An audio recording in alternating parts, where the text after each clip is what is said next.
All right, for this next video, article at Zero Hedge, I've mentioned Alan Greenspan a few times, even in Bix Weir, Bix. Alan Greenspan's a good guy. Swears by it. No, trust me, Alan Greenspan, he's a good guy. He's one of these good guys. I'm thinking, yeah, but he was, he's a central banker at the Fed, come on, man. And he's like, no, maybe he just had to do what he had to do. But now that he's not there, boy, he sure speaks pretty good about gold, Mr. Alan Greenspan.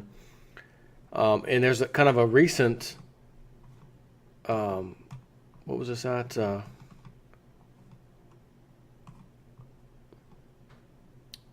Greenspan was right about the gold standard. Where the heck did it go? Yeah, full Greenspan interview. Gold Investor, February 2017. Do something. Dr. Alan Greenspan on stagflation, indebtedness, despair, and the role of gold. Now, I will remind you, in another gathering where someone got in, I said this the other day, and said, oh, I was at this event, and guess who was there? Alan Greenspan, and I had a little chat with him. And the gist of it, the main meat and potatoes of the story was that he asked Greenspan, where do you see gold in, say, that 5 or so years from now? And again, I want to say this was in 2015, because for some reason I kept thinking the year 2020. So that'll be 5 years. And he said, like, markedly higher or significantly higher, something along those lines was the answer. So this article, I'm going to get to the questions and answers in a second, but it starts off as John Rubino eloquently puts it, when the history of these times is written, former Fed Chair Alan Greenspan will be one of the major villains, but also one of the greatest mysteries. This is so because he has, in effect, been 3 different people. Greenspan started his public life brilliantly as a libertarian thinker who said some compelling and accurate things about gold and its role in the world. An example from 1966. He says, this is the shabby secret of the welfare statists' tirades against gold. Deficit spending is simply a scheme for the confiscation of wealth. Gold stands in the way of this insidious process.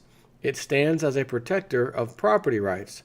If one grasps this, one has no difficulty in understanding the statists' antagonism, or statists, I should say, antagonism toward the gold standard. Yet everything changed a few decades later when Greenspan was put in charge of the Federal Reserve in the late 1980s. Instead of applying the wisdom above, for example, by limiting the bank's interference in the private sector and letting market forces determine winners and losers, he did a full 180, intervening in every crisis, creating new currency with abandon, and generally behaving like his old ideological enemies, the Keynesians.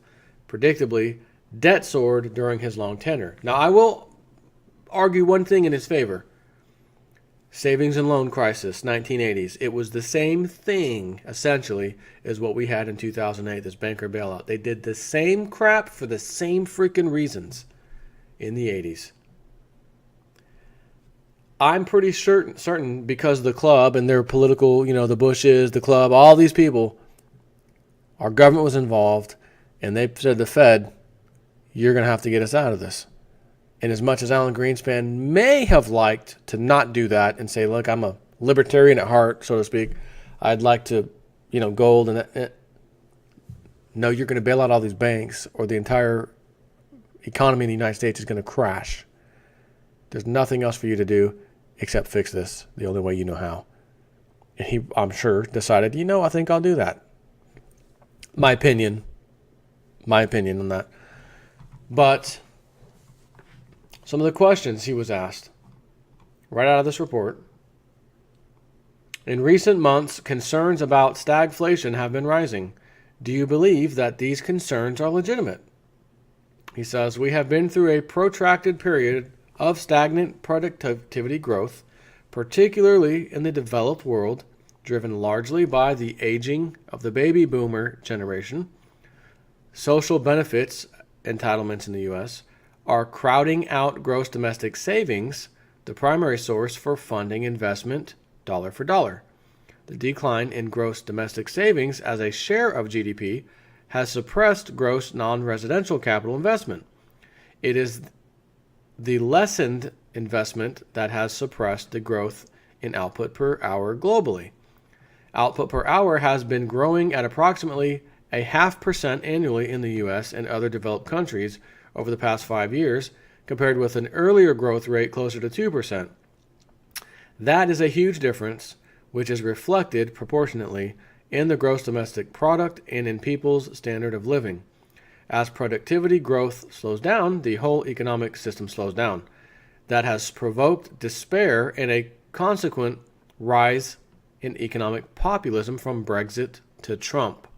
Populism is not a philosophy or a concept like socialism or capitalism, for example.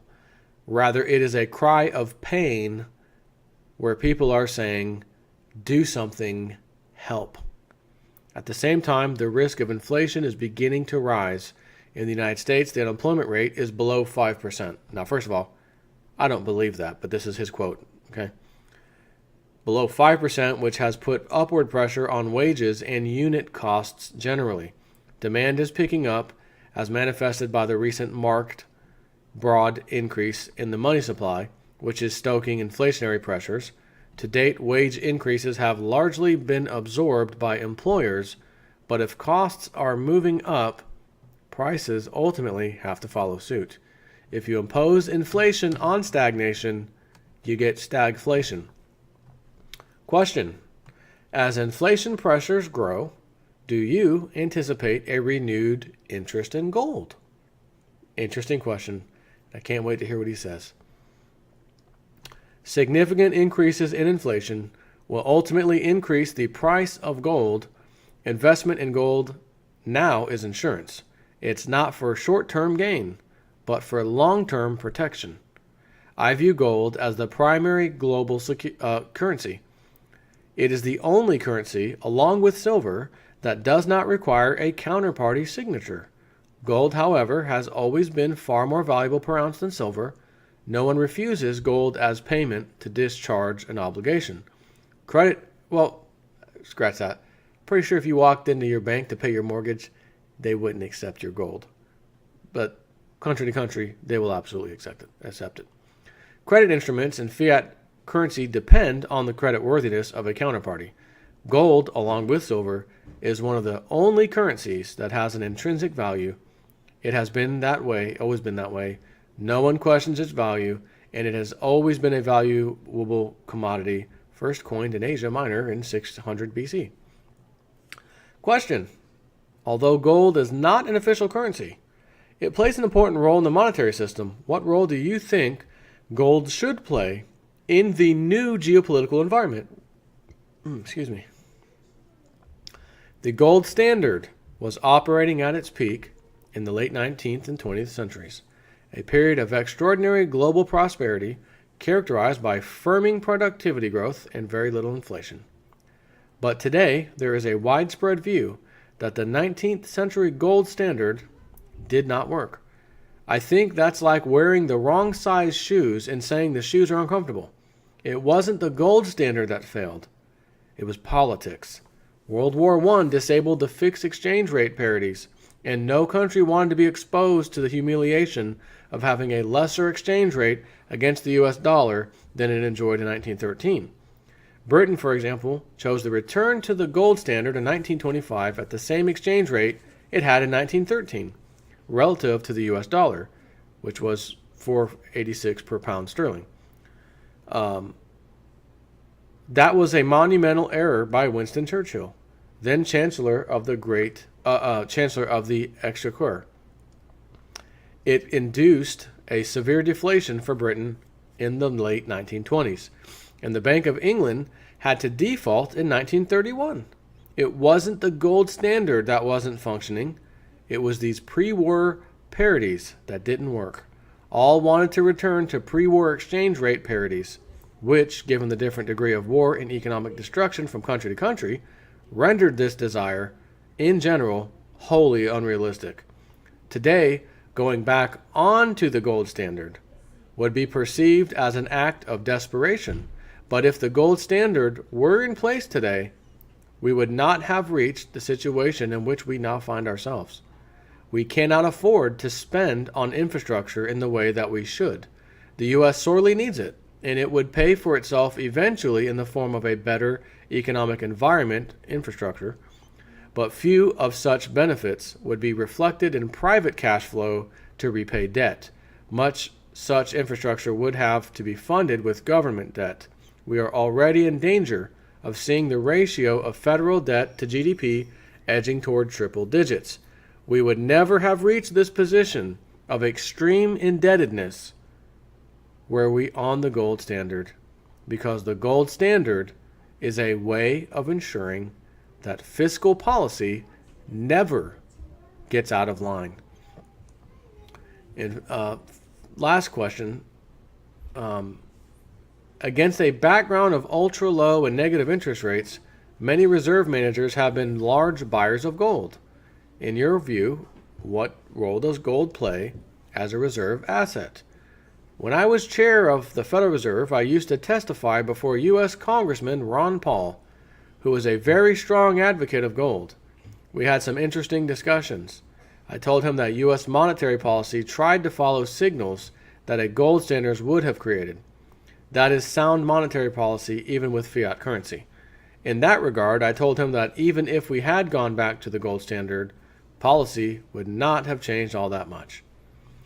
And for those unfamiliar, here's Ron Paul's explanation of his plan for monetary freedom and a return to gold standard from Zero Hedge. He was talking to Judge Napolitano in a YouTube video.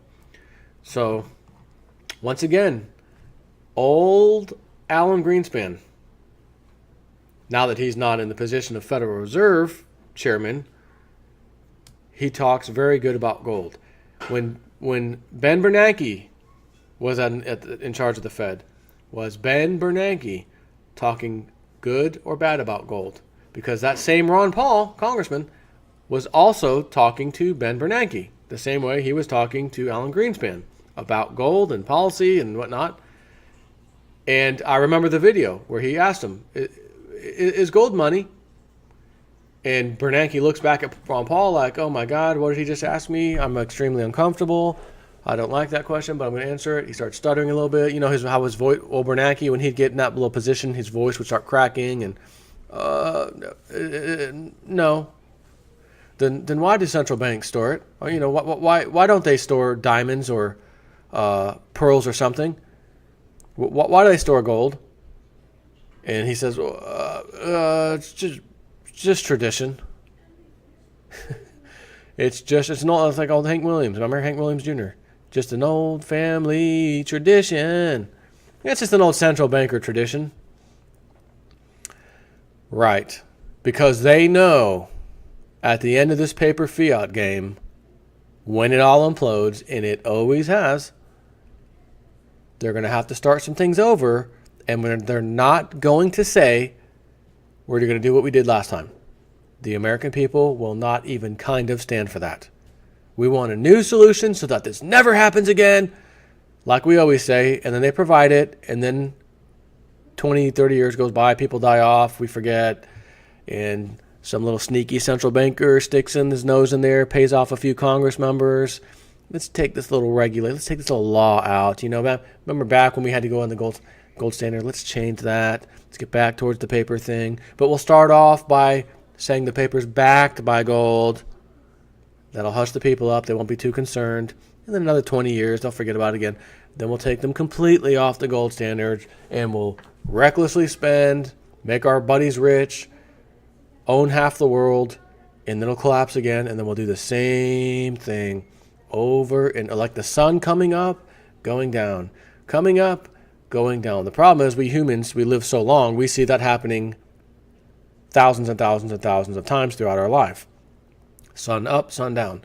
But if we didn't live as long as we do, maybe only live 2 or 3 hours, some of us would only hear ancient stories, super ancient stories that most of us think are myths, that it got dark outside. Well, that's because we only live for 2 hours, and there's quite a number of hours of daylight. We wouldn't believe that horse crap. Point being, with this little analogy, is that cycles, regardless of how long or short or how long we live or whatever, they keep coming back. This is not the first time we tried paper money, that type of thing. This is not, and it won't be the last. But if it ends the same way as they always do, we're going to get back to something that's backed by gold and silver. Plain and simple. And this man knows it, but is very careful about what he says. Take care.